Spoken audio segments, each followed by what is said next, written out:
Good evening. I'm Amy Burton. I am the finance and data analyst here at Wesley Community Development, and I am your moderator for the evening. We do have everyone muted, but if you have questions, there is the chat box. You can find that down at the bottom of your screen. It looks like a little cartoon type logo where you can click on it and type in any questions you might have during the presentation this evening, and Joel will answer those as he's going along. We do ask if you feel comfortable to turn your cameras on so that we can see you. That will help us this evening. So I am now going to turn this over to Joel Gillen, who is the President and CEO of Wesley Community Development. Good evening, everybody. Since we can't speak, you can all just wave. Then I can see you. Yeah, Amy's right. Cameras are helpful. I mean, you guys are the hardcore. It's 7:30 on Thursday. Come on. So I want to see those energized people. Welcome. We're going to talk a bit tonight about alternative sources of revenue for churches. I see some faces and some names that I know and that we've worked with. But I see a lot that we have not met yet. So I would like to start with just a brief introduction of who Wesley is to put some context to the conversation.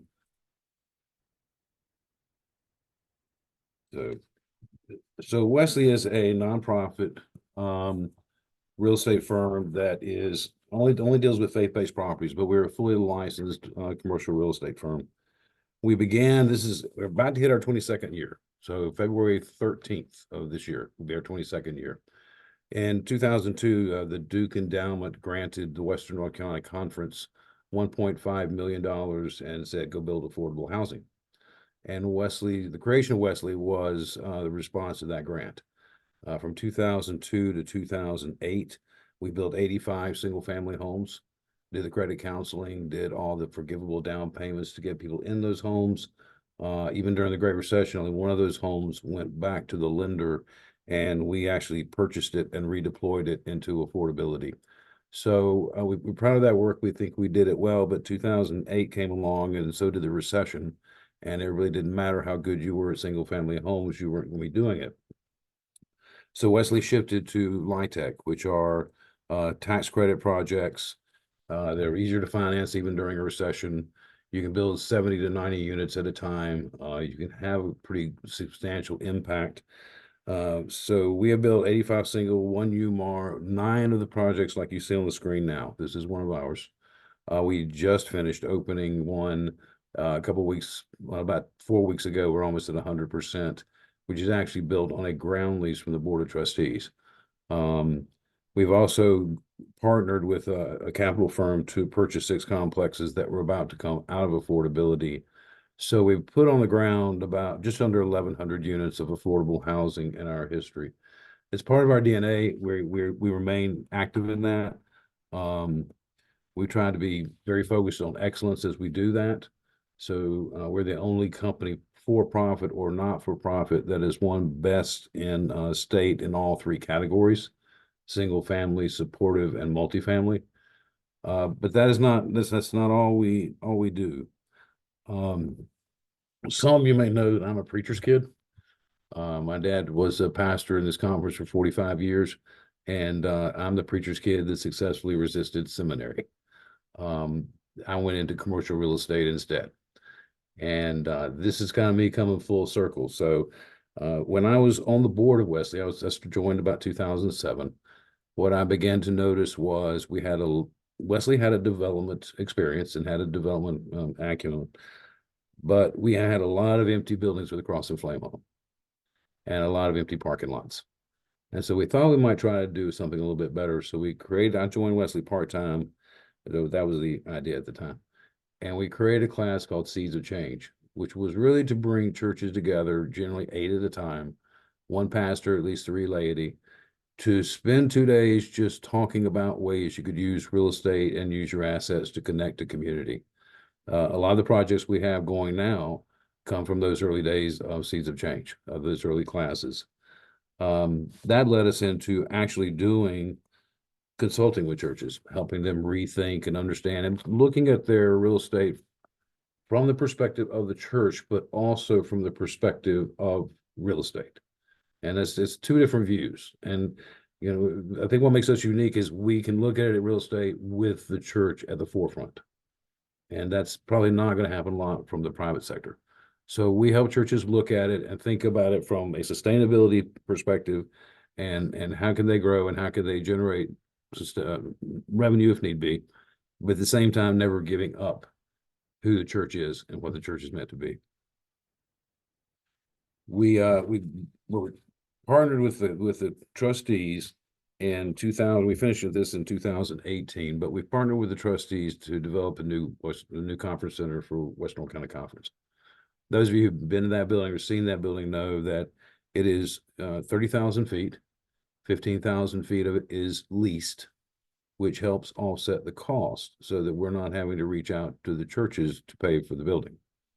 It is also, when I was on stage and we were waiting on the vote whether or not to build the conference center, I noticed the younger people who came to the microphone said, "We want a green building."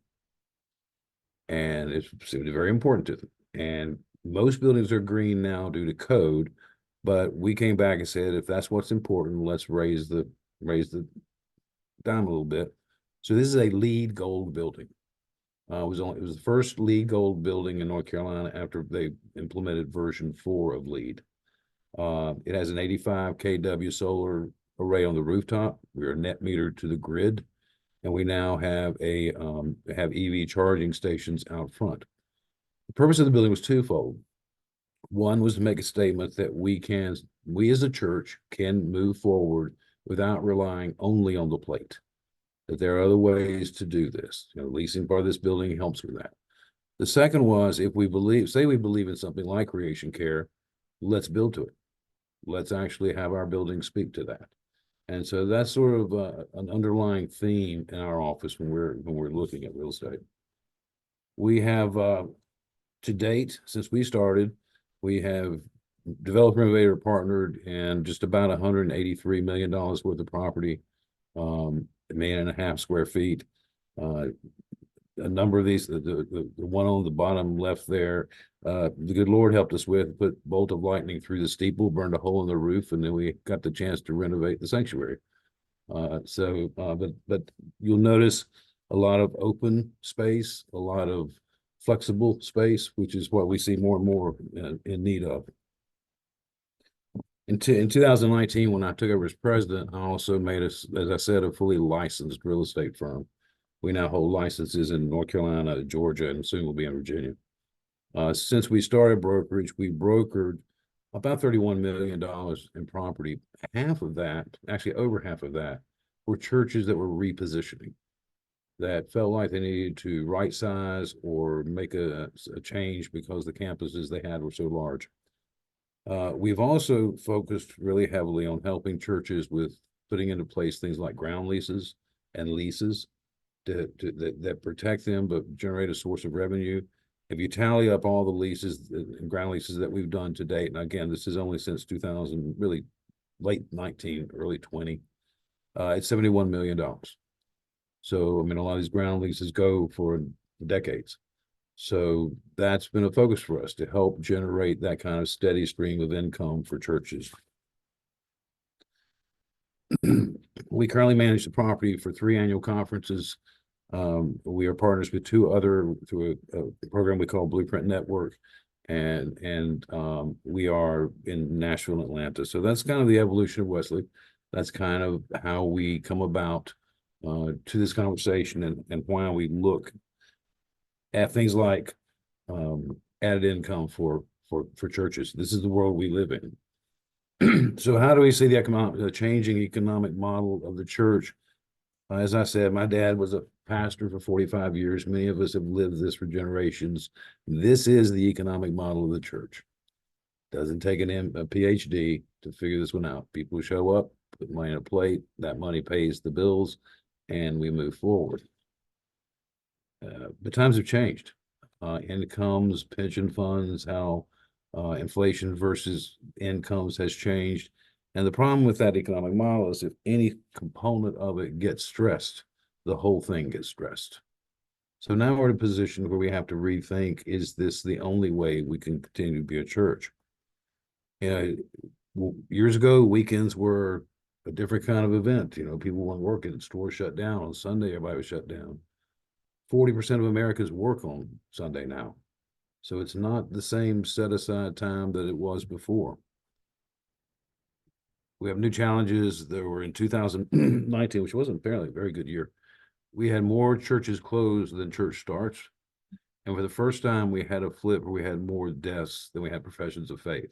Lovett Williams has been watching that for us, and he and I've talked about that has not flipped back. So Lovett and I spent some time. He's gathered data up to the point that we kind of dove in, and we've been gathering data, and we compare a lot. You all know the trends that much of it's going more digital. People are watching church from their computers, which really begs the question of, do we need as many square feet as we have? Our campus is adapting to the new way of doing church. And then one other trend that we're really watching is, the traditional re-entry point. When they have kids, they'll come back. Well, the birth rate has gone down for 6 straight years, including during COVID, when you would have thought everybody was at home and had nothing else to do, that maybe that would change, but it did not. 44% of non-parents ages 18 to 49 say they are not too likely or not at all planning to have children. And if you dig deeper and read some more articles about it, one of the dominant reasons they say is climate change. They don't feel that there's going to be an environment that children are going to want to live in. So that trend hasn't stopped for 6 years. And so we continue to watch that. If we're in a baby bust, that's a lot of how, think about our buildings, education buildings, preschools, how it's all designed. That's something we need to be watching 10 years out. Now, I'm probably tell you something about that in a little while that's going to seem counterintuitive, but keep that number in mind. We also at Wesley, we're very data driven. And so we, pardon me, collect data on every church we work with, and then we aggregate all that data. So these are actual numbers. These are not something that we pulled out. These are churches that we worked with, and we run a couple of different tests on them, a couple of different programs, and gather that data. 74% of the givers, of our givers, are 60 and older, and about 58% are 70 and older.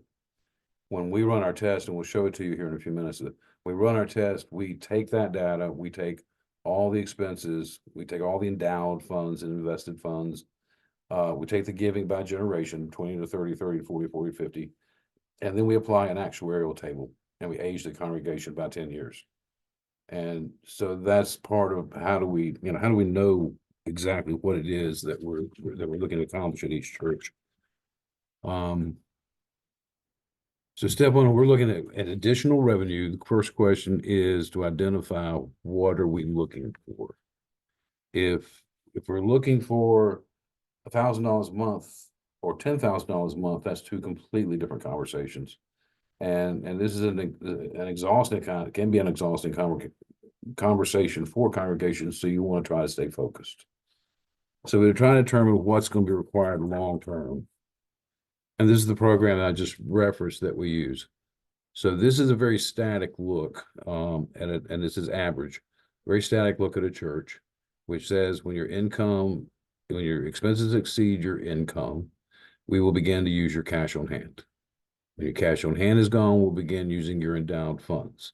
And when that's gone, that's pretty much it. But the program is written, but this is static. It means you bring in no new members, no new revenue, don't cut your expenses, nothing changes.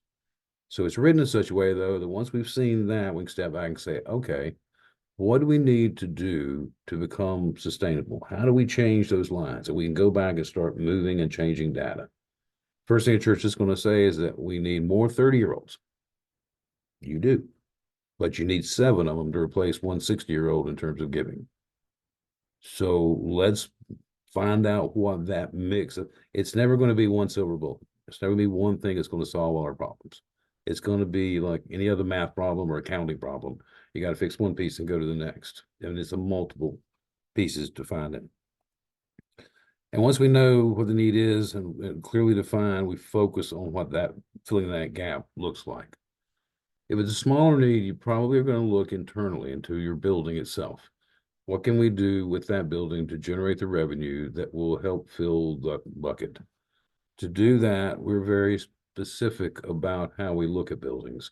It's a commercial view. So if I wanted to lease you this office that I'm sitting in now, and they're nice, that I would be happy to do that if you would like it. I can't really just lease you the office because you got to have a hallway to get here. You got to have a bathroom to be able to support it and a janitor's closet. So that's called a core factor in a building. We measure to extract the core factor. And in churches, it can be pretty significant. It can be up to 25, 30%. And then we apply that to each room on a pro rata basis. And from that, and from the work, pardon me, that we did in your financial modeling, we can tell you how much is that room costing you a year. And you can then back into what is it costing you a day. So a lot of times we'll walk in and churches will say, well, we lease this room and we're getting $25 a day. It's great. Until we run it and find out it's costing them $35 a day.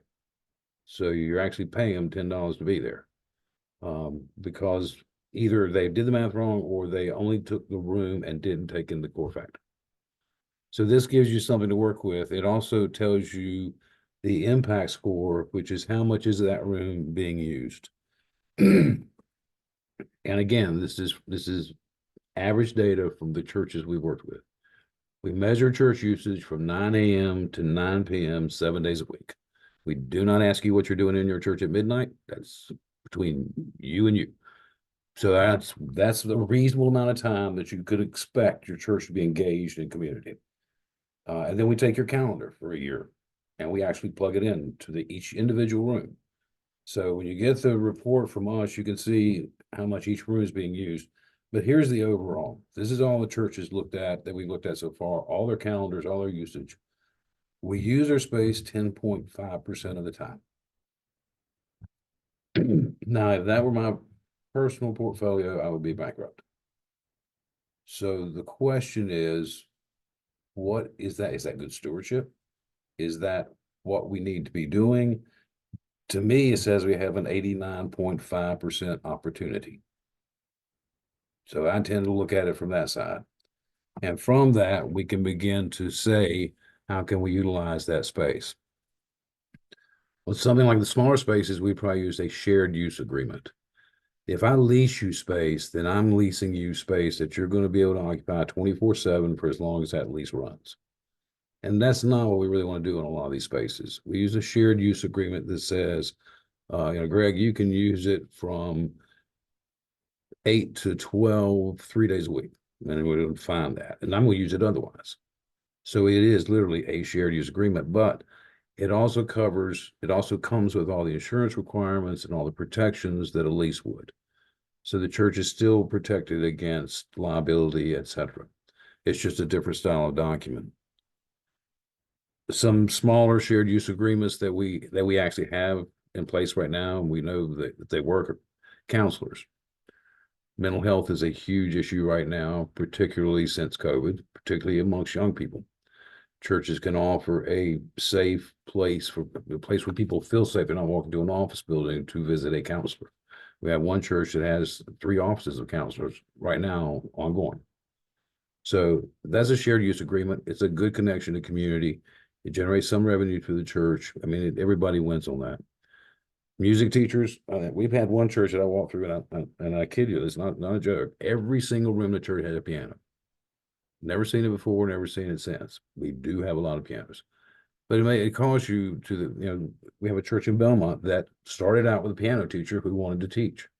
And it grew to violin, and it grew to guitar, and and pretty soon it was a place in the evening that was full of kids who wanted to learn an instrument, and their parents were there, didn't have anything else to do, so the church could get to meet them. Doesn't take a huge investment of income or change to your space, and it's an income, and it's a good symbiotic relationship with the church. Rehearsal space. If your sanctuary has got great acoustics, People who play things like cello, violin, etc., cannot get the same sound in a small room that they can get in a sanctuary. And especially in some of our larger areas where they have orchestras, folks will pay to have an hour in the sanctuary to practice and get that sound. So, I mean, if you have a professional music group around you, it's worth having the question, would you like to have a quartet or whoever use our sanctuary for rehearsal space? Doesn't cost you anything. It's not, they're not gonna come in and rearrange all the furniture. They just want to come in and play and get the sound that the sanctuary provides. Tutoring, ESL classes, or if you're going to be really creative, you'll have the Hispanics learning English, and right beside them, the congregation can learn Spanish. So you both can talk to each other in both languages. So an SSL class as well. Other congregations. Many of our churches have more than one congregation worshiping in the building. And if you think about it, that makes a great deal of sense. I mean, if three congregations can use the same building, then they're paying a third. And do we really, and we already know we're only using it 10.5%. So do we really need it 24/7? So other congregations who will program around, the biggest issue with it is programming timing. And that's the biggest challenge. Any community sport services, there's any number of nonprofits or community sport that are looking for office space that would be welcome in your church. Some other ones, and if you look at these, there's a theme here. Art classes, cooking classes, dance school, makerspace. Now, some of you are old enough, if you'll admit, because I'll admit, that I remember home ec and shop class. We used to do that in schools, and we don't do anymore because the funding isn't there. Doesn't mean that people don't want to learn how to do the things the class taught. Makerspace is great. I mean, an older generation who knows how to use a bandsaw without cutting their hand off can teach a younger generation who doesn't know what a bandsaw is how to use it. And that's a great intergenerational piece. And it takes your worst space. I mean, it's going to be a shop, so it doesn't have to be anything fancy. And you can get most of the startup tools at the flea market. The cooking classes based on the cooking shows that my wife has on TV most of the time probably would be populated by both genders, unlike it was before. If you have a kitchen, then there's a great place to do it. So these are areas where schools participated years ago, but through funding have had to sort of back off or drop. And there's no reason why we can't use our buildings to help provide that to young people. Now, medium use partnerships, which may mean taking a little bit bigger view. If you have a commercial kitchen and it's inspected, then you can lease that out. If you are a caterer or if you make the greatest spice or whatever in the world and you want to sell it, and it'll, for a lot of people, this is how they become self-sufficient. You can't do it in your house in North Carolina. You have to do it in a inspected commercial kitchen. So our kitchens sit empty most of the time. Food trucks need them, caterers need them, people who make their own product for sale need them.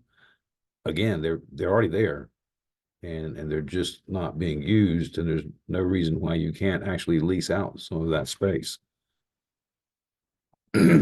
Another, and most counties have a version of this. This one happens to be in Cabarrus County, and I happen to know a church that it meets in, and so I've been able to watch it.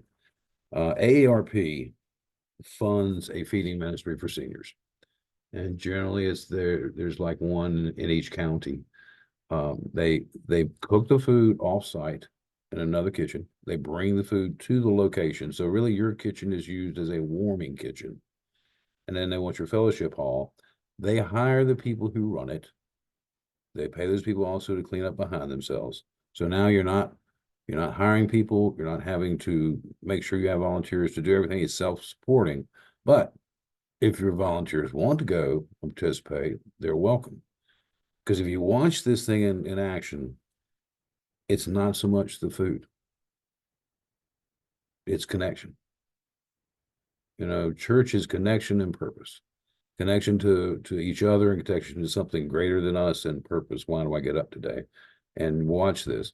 Seniors, loneliness is an exploding epidemic in our country. More than 50% of our country pre-COVID adults said they experienced measurable times of loneliness. So that's what this feeding program really addresses. When you watch them, they're so glad to see each other, to spend a couple of hours with each other. Yes, they like getting fed, but that's not really the big driver. It's using your building, they lease the building from you, so you're paid to have them there. And 5 days a week, you have a group who is enjoying and engaging and bringing life to your building.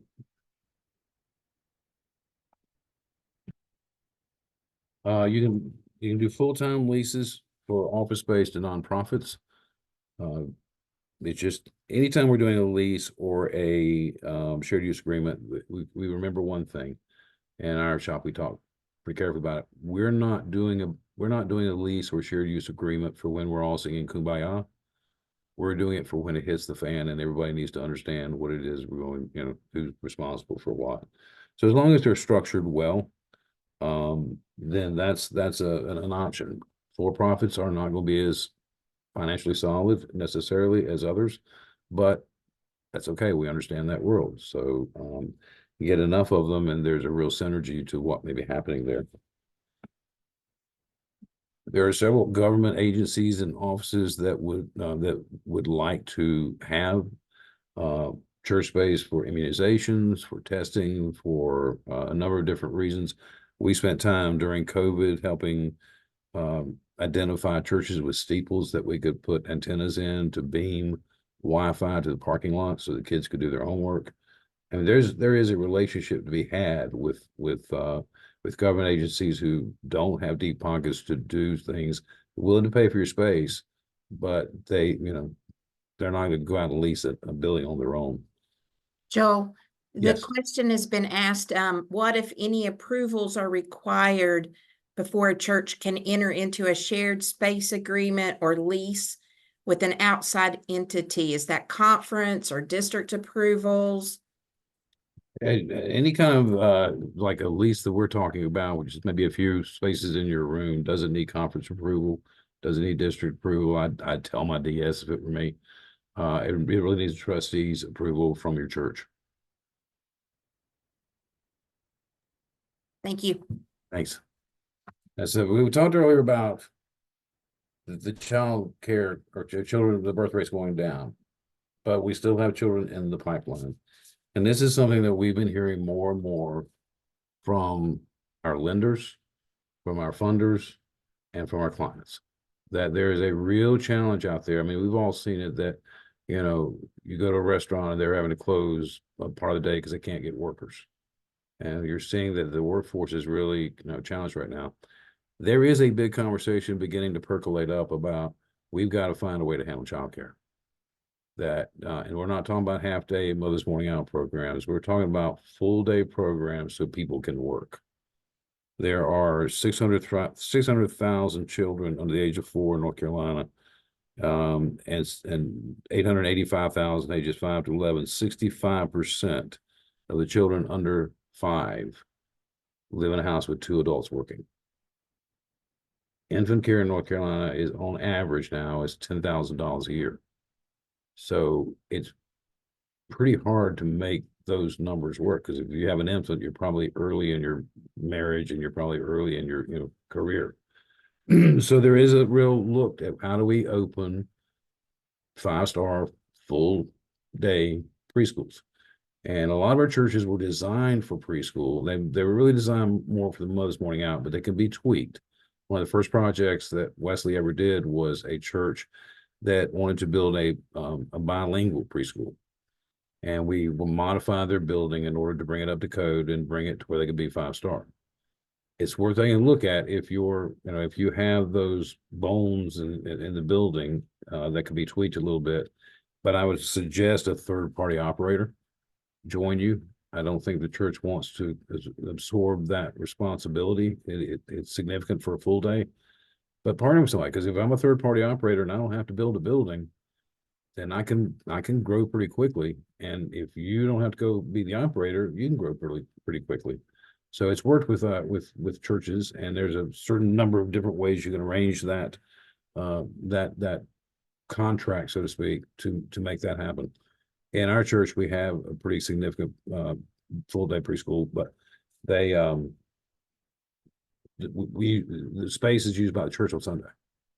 It's not dedicated, it's not set aside. So, it's something to rethink, something to rethink. We started, I'm not sure what got us starting preschools years ago. And I'll walk into churches now and I'll ask the preacher, well, is the preschool part of the ministry? And I'll usually get, I haven't asked, I'm not going down that hill right now. I just got here. So we have to look at that relationship and what it looks like if we re-enter it. So what is the best way to market available space or find potential organizations that want to lease? That gets back to getting into your community and knowing your community. So if you're looking at, go to your Chamber of Commerce, go to nonprofit associations, if you're close to a school, go see the principal, go see the guidance counselor or the counselor. Counselor is going to tell you more than about the community than you'll find anywhere else. McKinney-Vento does not allow for conversations to be had about homelessness, etc. But a counselor can tell you, I've got 7% McKinney-Vento in my school.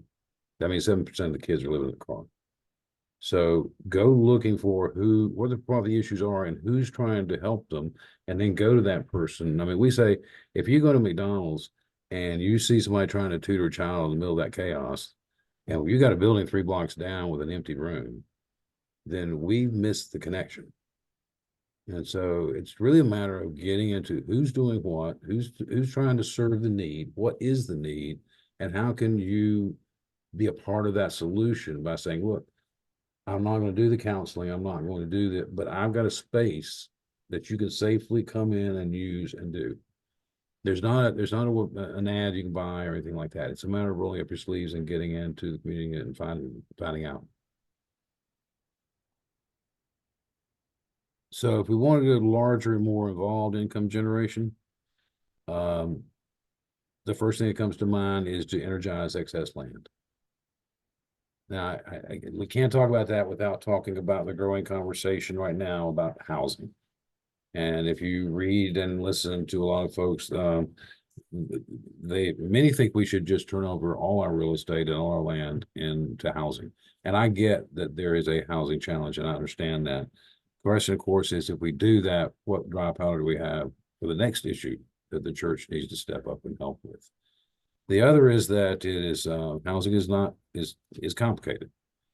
To do affordable housing, you have to find a way to reduce your cost so that you can afford to reduce the rent.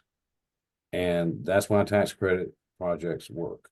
A tax credit project will change from, say, 30% cash and 70% debt to 70% cash and 30% debt.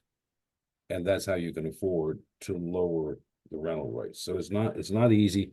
And there's only about maybe 19% of the state geographically that can get a tax credit deal, because they're based on certain parameters for site scores. The other is challenges of density. We can't build the kind of project we build with LIHTC unless it's at least around 70 units. A lot of our smaller communities don't need 70 units. Density is helpful in terms of financing and in terms of, we say volume covers a multitude of sins. So the more you can build, the easier it is to make the numbers work. Challenges of zoning and neighbor acceptability. NIMBY, not in my backyard.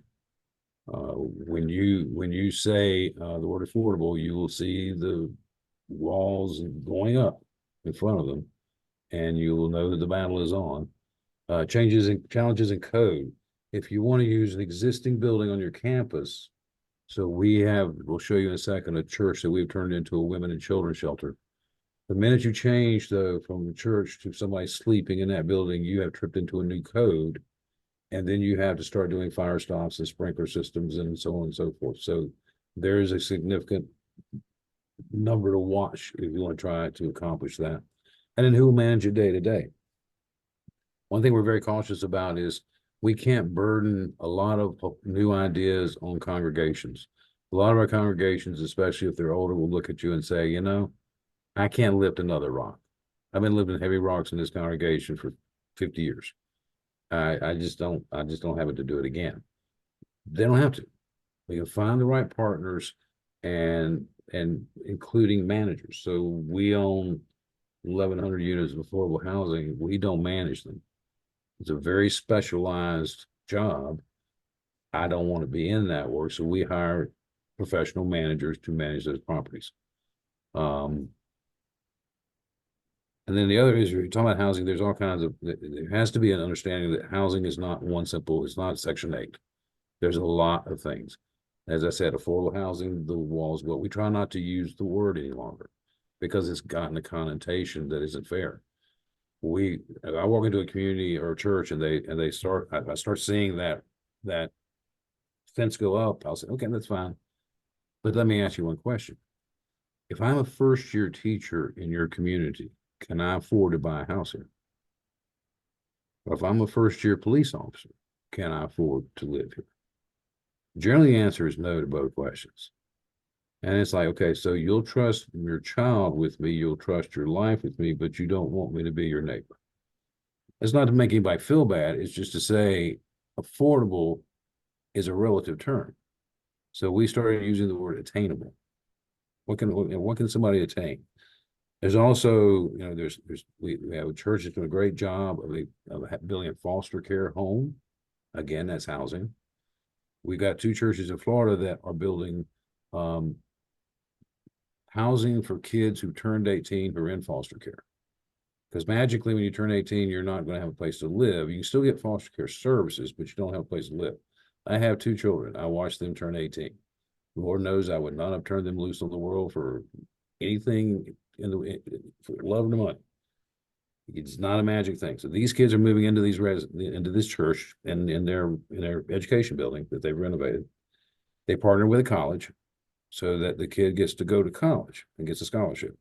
They got to have a job. They got to meet certain requirements. But for the next 4 years, they get to grow up and in a safe environment and with responsibilities. That's housing. So again, when we talk about housing, what does that mean? We'll show you in a minute a supportive housing project for adults with autism, on the autism spectrum. Recovery. If you just came out of detox and you want to go into recovery, but there's 5 days before you can get a bed, the last thing we want to do is send you back to the neighborhood you came from. So you need a safe place to stay during that window of time. Workforce really is the same thing as attainable. It is, these people are working and working hard, but housing prices, in Charlotte and in other places just simply don't allow them to have a place to live. And of course, senior living. So this is a senior living project that we did on again on the former campus of Cole Memorial. It is about 100% leased now. We've been on the leasing market for about 5 weeks. That tells you what the demand is. It's 73 units. It serves those who earn between 30 and 60% of average median income. To give you some perspective, the requirement for the parking and the retention and the building is about 3.19 acres.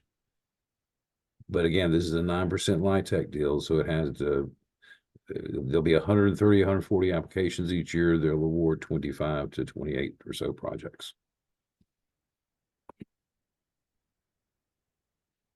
This is kind of a different way of looking at it. This is another church. We're in rezoning now on this project.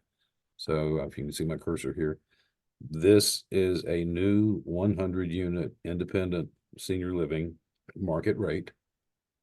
This is the church. They are sharing the same parking lot. They're sharing the same site. This is being built on a ground lease. So the church is not putting in any cash and the church is not signing for any debt.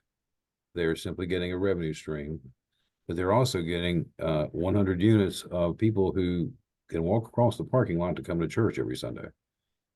They have an opportunity to build a relationship. So there's significant income coming to the church, opportunity to meet new people and bring them into the church, energizing the site 7 days a week. Now there's going to be somebody living there. There's going to be activity there 7 days a week. and the church isn't taking risk. So we hope to be breaking ground on this by the end of the summer, beginning of the fall. This is another, so this one is a church, this is Amy Zion Church that we're working with in Wilmington. And that's them right there. What they have though is they have 0.99 acres of land that are, because of the UDO density in Wilmington, we are able to build on. We are going to build single family homes and ADUs, which is an auxiliary dwelling unit. It's basically a smaller home behind your single family home. A lot of cities are passing that because they want density. So this is the site plan. We will be able to get the larger blocks for the single family, the smaller blocks for the ADU.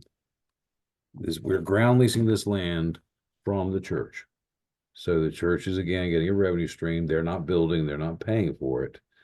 And we are mixing seniors with 70 to 90% income, AMI, with young adults with disabilities. This is the one where if your child's on the autism spectrum and you're 70 years old, there's not a great safety net for you. So we partnered with some folks who do the programming piece, and we're trying to provide the real estate platform for the programming piece to serve. And again, 0.99 acres, because everybody always asks, well, how much land does this take? This is pretty dense. I mean, if you yell in the kitchen, somebody may hear you next door, but it is still, it's a way to put a lot of housing in a small footprint. This is the same concept in a church that's down the road that we may be approaching now. In this case, it may be market rate housing. It may be supportive. That church has not made that decision. What we looked at is what could we get on the site, and then walk them through and let them think through what makes the most sense for them. So this will probably come back to us from what I'm hearing in another 2 months to say, okay, this is the direction we want to head, and we'll go from there. The church again stays. The church is in the middle. The parking is here. Doesn't impact that. Just changes some of the green space around it. This is another concept. Church is in the center, surrounded by cottage style senior living. It's under consideration now. This kind of senior living has amenities, and the church has amenities within its own building that can come together. This would be, now you see the walking trail that goes all the way around the church. There are ways to make this a community. We've got to stop thinking about churches as silos. As if you drive into the parking lot, the only thing there is the church, and that's the only reason the curb cut was there. We need to put our churches in the middle of communities, in the middle of activity. And this is a way to do that. It also is a way to help make the finances make better sense. So it's a win-win for everybody. This one is market rate housing with the church remaining. It's a very dense environment, very dense urban environment. So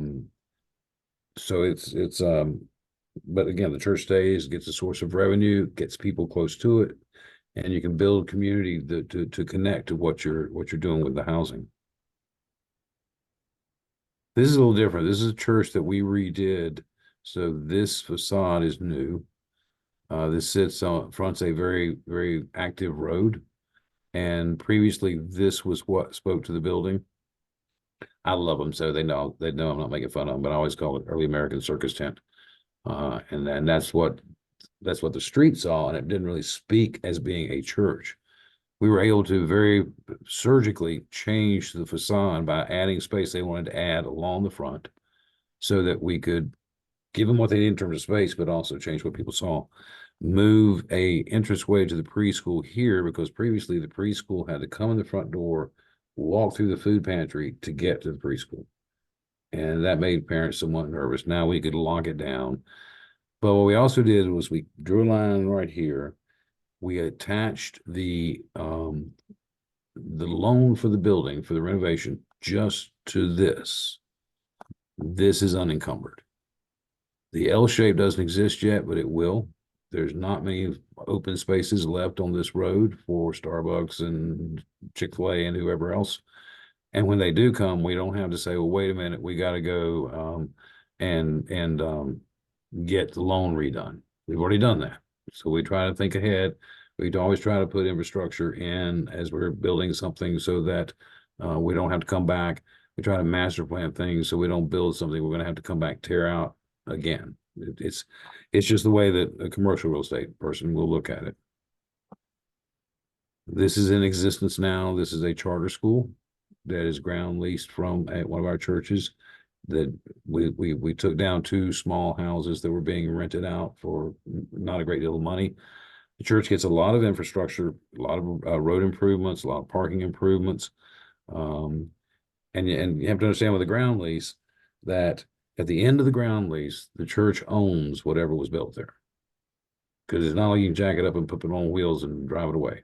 So once it's built and attached to the real estate, the church will own it. So we're very careful about putting in how it will be maintained during its life, and how we will, how we measure that.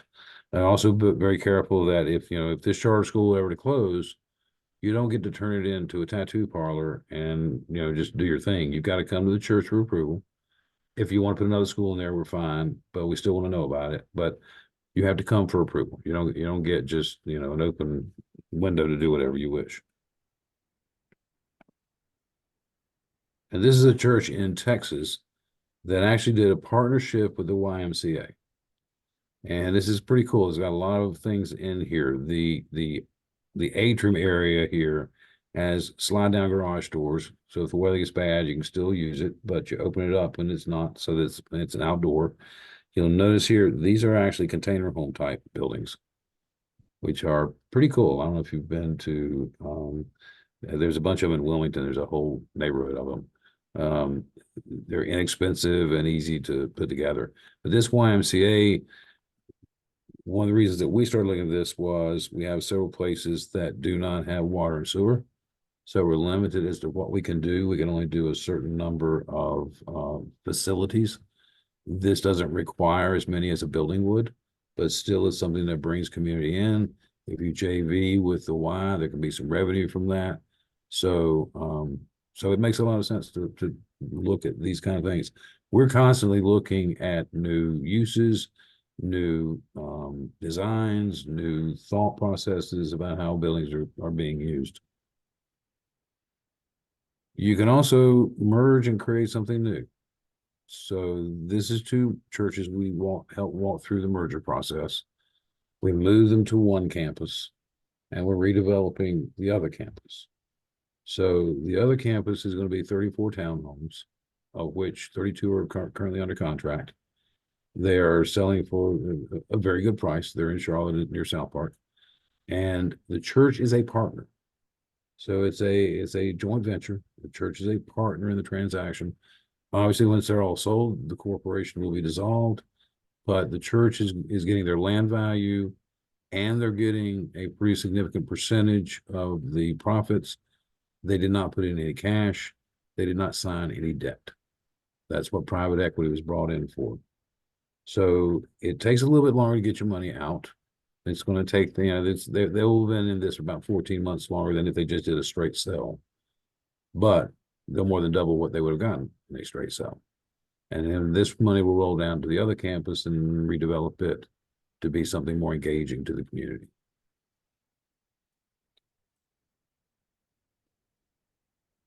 Now, this is the church we talked about in the shelter. So in Asheboro, the county has no women and children shelter. If they have a need, they have to call around the counties around them to see if they can find a place to send them. Well, they no longer have to do that. So we're finishing up phase 2 of this project, and we've introduced over 40 beds to the community for sheltering women and children. What's important, what I think is also important, because we look at, one of the things that Wesley does is we're very methodical and data driven. So when we took over for the Western North Carolina and the North Carolina Conference, we went through all the tax records, and Amy was a big part of this, and dug through to find out what does United Methodist Church own. And it turns out that we have about 16 million square feet of real estate. So for me, if we want to move the needle, we've got the platform to do that. But we have to be careful in the next 5 years. Otherwise, we're gonna shift a lot of those assets to the private sector. And I'm pretty sure they're not going to give it back. So in this case, what we did was we titled the church to another healthy United Methodist Church in Asheboro, who in turn, we create an LLC to run the shelter, lease to that LLC the buildings for $1, triple net. They had to pay for all expenses and all renovations, meaning that if the shelter were ever to fail, the real estate does not go out of the hands of the United Methodist Church, it comes back. And yet at the same time, we're doing the kind of ministry we wanted to do, and we're not, the only thing it's costing people is $1 more a year. So everybody wins, and we protect what our future is as a church. Remember that we talked about what we built at the senior housing we just completed on a ground lease from the Board of Trustees. Well, that ground lease is it means that the church is going to get that piece of real estate back. And one of the reasons we wanted to do that when we first did it was that is a good corridor that connects downtown to the university. And we didn't feel like it was, even though the site wasn't great now, we didn't think it was a place the church wanted to let go of just yet.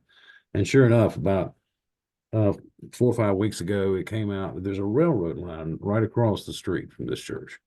And it's been kind of dormant. And Norfolk Southern announced that they were finally in agreement to talk to Charlotte about building the red line, on that railroad. So that would be the next line of light rail for Charlotte. And land around light rail gets real valuable real quick. So now the trustees are there. Doesn't cost me anything to be there. In fact, they get paid for us to be there, and they can sit back and wait for the red line to get developed. It's a matter of thinking through how does the church will be positioned in the next 5 to 10 years. So will the income earned be considered unrelated income and therefore taxable? So let's take the Conference Center as an example. We make a pretty significant rental income. There is some UBIT, some unrelated income. But remember, unrelated income is applied to your net, not your gross. And they can put a lot of expenses against your gross to get down to net. And then it's about, I think, 25%. By the time you've gotten to there, I mean, you're making money. So a little bit of tax is okay. We do not get taxed on the property.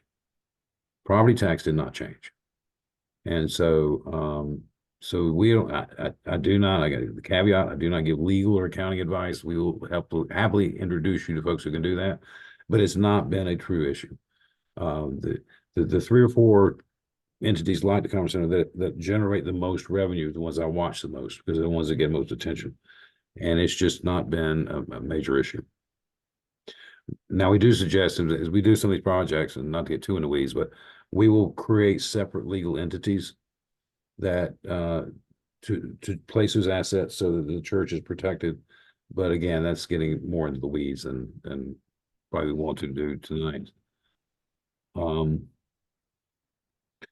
We have a program that we're looking at to help with our rural churches.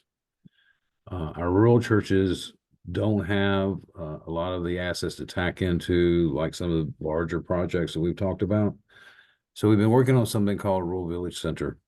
It began when I went to a housing conference before COVID and sat as one of those conferences where you go into lunch and it's in a big banquet room and there's tabletops with 8 seats and you sit down and whoever you get, you get. And I got this really, really nice lady. She was really sweet. Who was really adamant about building affordable housing in rural communities. And through the course of the conversation, it came up that one of the things that Wesley does for our contracts with the conferences is we manage closed churches. And she looked at me very sweetly and said, well, you might as well leave. Church might as well leave. Everybody else has. The grocery stores are gone. The doctors are gone. The banks are gone. Church might as well leave too. So I came back to my team and said, that didn't feel real good. What can we do about it? So we've been spending a little over a year designing what we call a rural village center, which will be a facility. And again, remember, we're building people be a building that is built in such a way that can serve as a touchdown space for doctors, pediatricians, dentists, mental health, chilled lockers for food delivery, lockers for Amazon delivery, uh, bring Wi-Fi to it in a robust fashion. There's a whole laundry list of items that we want to be able to move in and out of that building. The building's going to be designed so it's flexible. There'll be a large gathering space that can be used for co-working space or whatever. No pews. I'm sorry, no pews. And it will be a faith community, but it will be a community that is trying to reach out and serve missing areas in the community. So preachers probably have to go through another level of, thought process and how this thing works. But it is returning for us. It's returning to the Foundry Church, where out of that one building, so many things were happening. Microloans, pharmacists, medical, education, housing. I mean, all of that coming out of one building. So we kind of look at that as our inspiration. I think I have two sites that may be our pilots, pretty much ready to go. So I'm hoping within the next year that we'll be able to build our first one. I think once we build the first one and everybody gets to see it then and kick the tires, that is something that will take off.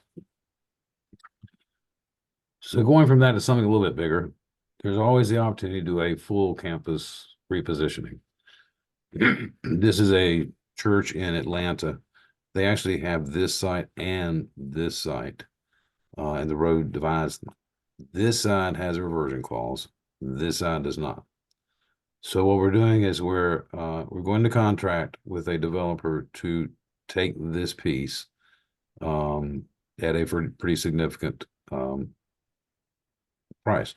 And then we're bringing that money across. We'll take the building down here. We will build a new church up on this corner and still have enough to build a residential tower, probably for seniors here with a green space in the middle. So the church will benefit from, there'll be enough here to pay for this building without debt. And then they'll get ongoing residual income. They'll partner with this residential tower. So you come out with no debt and with a steady stream of income. Now, again, not every church obviously is positioned to do this, but this is kind of how we look at things. Yes, we do lose a little bit of real estate by selling this, but we dramatically improve this, and we dramatically reduce the need for the church to hit to go off the plate to pay the bills. And the church will be much more up to the street, much more open, much glass, much more bright. We built brick buildings with heavy wooden doors and windows you couldn't see through, almost like we didn't want anybody to know what we were doing in there. We going the other way around. We want glass at the narthex. We want to see people in there. We want to see that energy and make it inviting. And it's less intimidating. If I can see through into the narthex, I know what I'm walking into. If I've got to walk through solid doors, and if I've never been to a church before and it's intimidating, I may not do it. So this is another project that we are putting under contract. We're finishing it up now. And this is different. So this is a 100-year-old church, 100 plus, with very maintenance has not been possible for a long time, to the point that the stained glass windows, which are huge, the lead is beginning to melt and they're beginning to fold down on themselves. So they have plywood up to cover the holes. But it's a gorgeous, gorgeous sanctuary.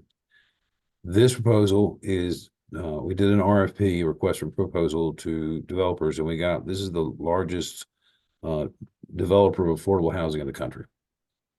And so what we've ended up working out is we will take the back part of this church off. And it's a shame. It's a really cool fellowship hall, but it's a way to save the church. Take the back part off. They will renovate the sanctuary back to its original condition, with the exception they'll take out the pews.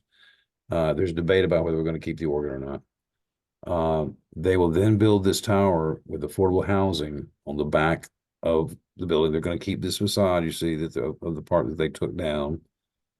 The church can stay and be a church in the building. The church is a 20% owner in the project going forward. The church will development fees. which are significant price that was higher than I would anticipate, with a third of it down at closing and the other 2/3 spread over 20 years. So the church has income, has cash flow, no longer has the pretty significant issue of trying to maintain this building. It's going to be saved. The church is going to be still at this address, and we're going to be serving folks who can't afford to live in this community. So, it's a win-win. Some of our churches have just said, the campuses that were built by generations before us are just too big, and we're not going to be able to get out from under them. This church sold their campus, went in and began worshiping with another United Methodist church. Done it for about 2 years now, and now they're ready to merge. So they took their time, spent time getting to know each other, and now we'll have one stronger church. This church sold and wandered around for a while, went and visited a lot of different places to where they wanted to go, but they have recently merged with another United Methodist church in the area in High Point. So again, the resources from the sale helped to strengthen the newly merged church, and now they're not only just the congregations, but the financials are stronger.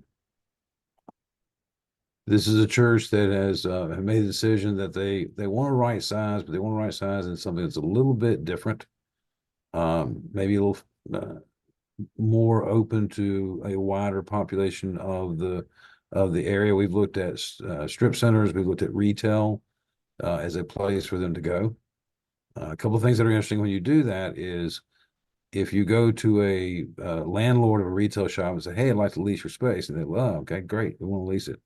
Who are you?" "We're a church." And they don't answer, and they don't call you back because we don't have the greatest reputation of credit tenants.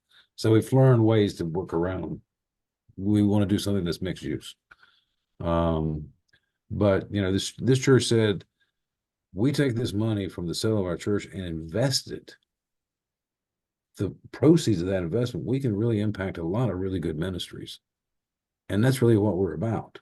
And so they've taken a tremendous leap of faith, and they're having a great impact.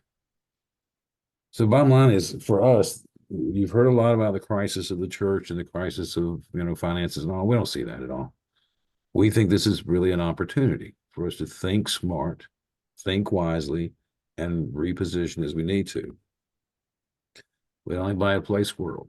So once you've done that first part and you kind of know what that hole you need to fill is, then stay focused on it. If I walk my dogs down the road and we're all doing great, we both know, all three of us know what we're doing. We're walking them to get them exercise. And all of a sudden they look squirrel. And the dogs weigh 220 pounds combined, and I don't. So when they say squirrel, we're off to something that I had never intended to do. Long congregations think about that too. Don't go off in different tangents, because you'll end up spending a lot of time and spinning your wheels and not getting to where your ultimate goal is. One that just I clicked over too fast. Be careful of transactions. So developers have realized that churches have great real estate, that we purchased it back when nobody else was thinking about buying real estate. And so they've learned the lingo. So a lot of what we also do is help churches think through what the offer on the table really is. And is it one that's healthy for the church? But more and more you will get, I had a treasurer talk to me a couple of days, a conference treasurer talked to me a couple of weeks ago, said, I get calls every week from firms that say, just let me have all your real estate and I'll help you figure it out. Nobody's bashful. So just know that it's out there. So other than that, are there questions, comments, things I can answer? Amy in there? No, there aren't any right now.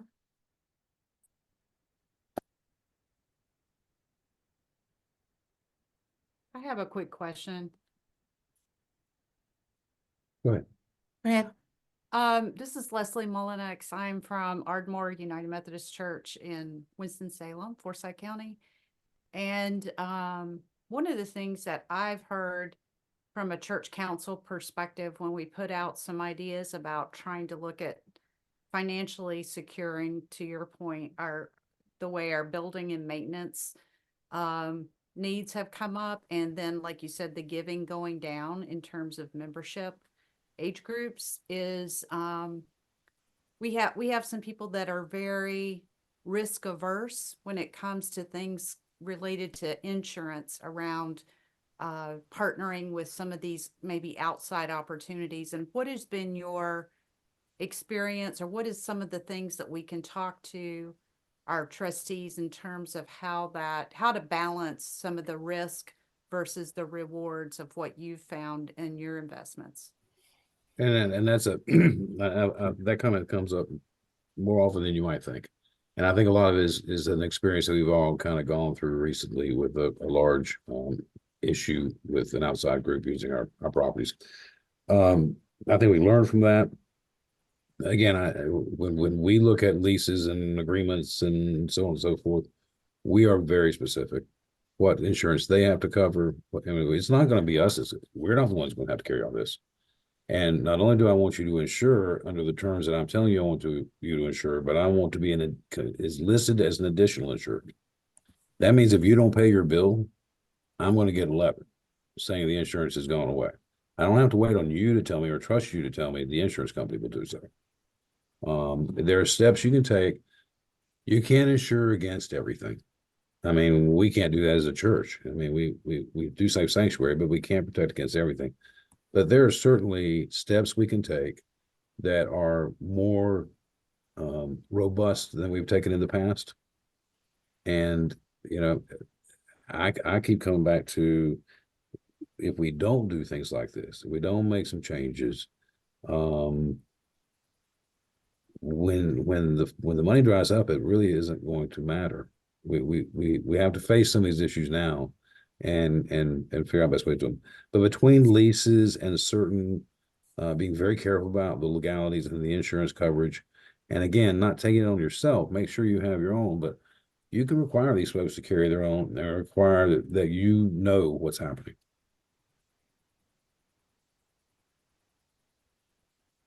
Thank you. Certainly.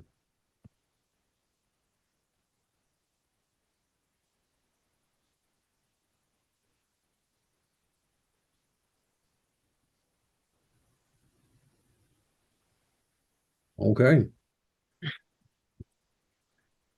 Well, if there's nothing else, you guys get to go and eat dinner or go to bed or whatever else it is that you're ready to do. And I see some faces and some names, and it was great to see you again. And those of you who are new, nice to meet you. Thanks, everybody.